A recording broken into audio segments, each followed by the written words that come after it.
பிரச்சனை. இது எப்படி ஃபேக் நரேட்டிவ் நீங்க சொல்லுவீங்க?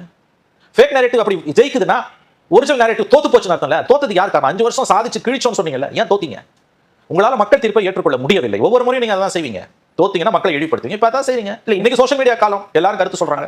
அதனால உங்களுக்கு பிடித்த கருத்துக்களை வைத்துக் கொண்டு நீங்கள் சிலம்பம் ஆடுகிறீர்கள். இல்ல, இந்த சோஷியல் மீடியா வச்சு ஜெயிச்சிட்டாங்க. இப்ப ஒரு சோ வாட்? ஆனா அதே தான் அவங்க சொல்றாங்க, நம்ம சோஷியல் மீடியாலயே அரசியல் பேசணும் அப்படின்றதை அவங்க. சோஷியல் மீடியாக்கு திமுக செலவு பண்ண பணம்ன்றது சில ஆயிரம் கோடி 5 ஆண்டுகள்ல. பிஜேபி விட அல்லது பிஜேபிக்கு இணையா செலவு பண்ண ஒரே கட்சி தமிழ்நாட்டுல இந்தியால திமுக தான். சோஷியல் மீடியால அவங்க எவ்வளவு செலவு பண்ணாங்கன்னு எல்லாருக்கும் தெரியும். குறைஞ்சபட்ச அறிவு இருக்கணும் தெரியும். காசு வாங்கிட்டு வேலை செஞ்சாங்க. ஆனா தாவேக்கால பெரும்பாலானவங்க தன்னெழுச்சியா வேலை செஞ்சாங்க.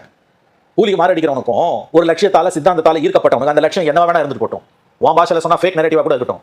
வித்தியாசம் இருக்கு. அவங்களுடைய லட்சியம் விஜய் காசுக்கு அவன் வேலை செய்யல. உனக்கு உழைச்சவன் அத்தனை பேரும் காசுக்கு கூவுனவன். ஒரு மாற்றம் நடந்திருக்குன்னா அதை திறந்த மனதோட அது என்னன்னு ஆராய்ச்சி பண்ணி கண்டுபிடிக்காம அது ஃபேக் நரேட்டிவ் முத்திர குத்துறது வந்து ரொம்ப தவறானது, மிக மிக தவறானது, உண்மைக்கு மாறானது. பத்திரிகையாளர்களை இப்படி பேசுவது என்பது வேதனையானது. கட்சிக்காரன் பேசட்டும்பா. ஆனா உண்மையான திமுக காரன் பேசல, எனக்கு தெரியும். என்னுடைய நண்பர்கள் இருக்காங்க நிறைய பேர் அந்த கட்சியில. உண்மையான திமுக காரன் இதை நம்ம செஞ்ச தவறுகளால தான் இது வந்து எத்தனை சோஷியல் மீடியா வந்தாலும் உண்மை என்பது ஒன்றுதான். இல்ல, இதை கட்டமைச்சு என்ன பயன் இருக்க போகுது? இந்த சோஷியல் மீடியால தான் இது தானே சமாதானப்படாது. சோஷியல் மீடியா மூலமா வந்துட்டாங்கன்னு சொல்லுபவர்கள் இது ஒரு அவங்க என்ன சொல்ல வராங்கன்னா, மெயின் ஸ்ட்ரீம் மீடியாவை பத்தி வாயை திறக்கல.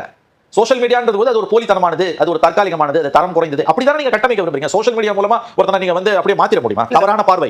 இல்ல, ஒரு 60-70 வயசு உள்ளவங்க கூட வந்து விஜய் அவர்களுக்கு வந்து நான் சொல்றேங்க, பட்டன் போன் தான் வைத்திருக்கிற மூதாட்டி.